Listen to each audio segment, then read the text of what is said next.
दोस्तों, क्या आपने कभी सोचा है कि पैरासिटामोल जैसी दवा जो कि सर दर्द और बुखार जैसी समस्याओं में तुरंत राहत देती है, आखिर ये बनती कैसे है? आज हम आपको इस वीडियो में पैरासिटामोल बनाने की पूरी प्रक्रिया के बारे में बताएंगे। पैरासिटामोल बनाने में कई सारे केमिकल्स और कॉम्प्लेक्स प्रोसीजर्स का इस्तेमाल होता है।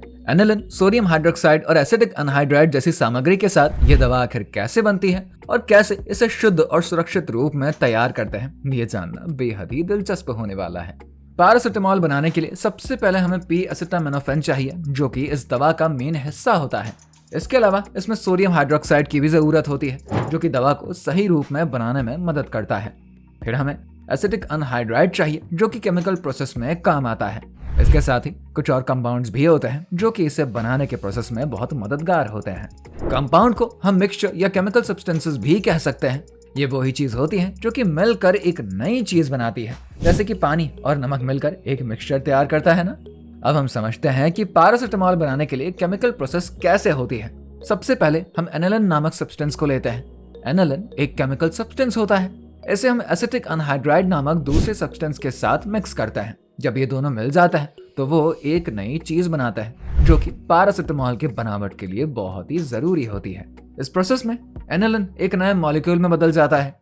इस नए मॉलिक्यूल की खासियत होती है कि इसमें पैरासिटामोल बनने के सभी गुण होते हैं। इसके बाद हम डिहाइड्रेशन के प्रोसेस को शुरू करते हैं। इसका मतलब है कि हम मिक्सचर से सिवाय इसके पानी और कुछ सब्सटेंस भी निकालते हैं। इससे हमें शुद्ध पैरासिटामोल बनाने में बहुत मदद मिलती है। इस डिहाइड्रेशन प्रोसेस में सोडियम हाइड्रोक्साइड का उपयोग होता है।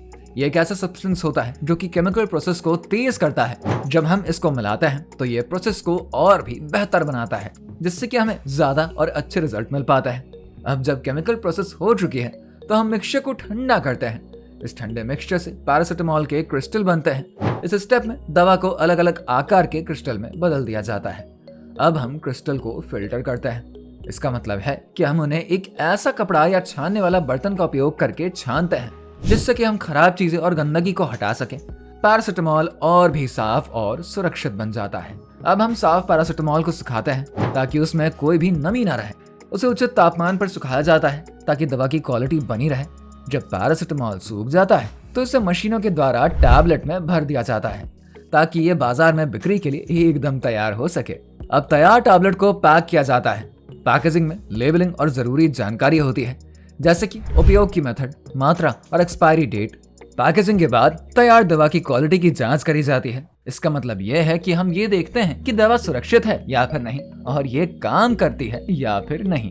इसके बाद सभी स्टेप्स को पूरा करने के बाद पैरासिटामोल को बाजार में भेज देते हैं, ताकि लोग इसको आराम से खरीद सकें। अब कैप्सूल कैसे बनता है उसको भी थोड़ा सा जान ही लेते हैं। कैप्सूल को बनाने में आमतौर पर एक खास सब्सटेंस जिसका नाम जेलेटिन होता है, उसका इस्तेमाल होता है। जेलेटिन जानवरों की हड्डियों और मांस से बनता है। ये एक तरह का गाढ़ा सब्सटेंस होता है, जिसे कि कैप्सूल के खोल में भर दिया जाता है।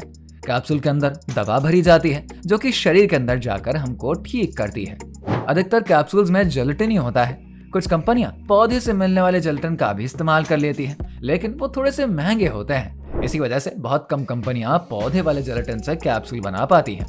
अगर आप शाकाहारी हैं और बिना जानवरों से बनने वाली दवा लेना चाहते हैं, तो आपको कैप्सूल के पैकेट पर लिखा देखना होगा कि वो प्लांट बेस्ड जेलेटिन है या फिर नहीं। कोई भी दवा बाजार में आने से पहले उसकी टेस्ट होती है। दवाइयों की जांच करी जाती है कि क्या वो सुरक्षित है या फिर नहीं। बहुत सारी दवाइयां पहले जानवरों पर टेस्ट करी जाती हैं, ताकि ये पता चल सके कि दवा काम कर रही है या फिर नहीं। अगर दवा जानवरों पर सही तरीके से काम कर रही है तो उसे इंसानों पर भी फिर इस्तेमाल कर लिया जाता है।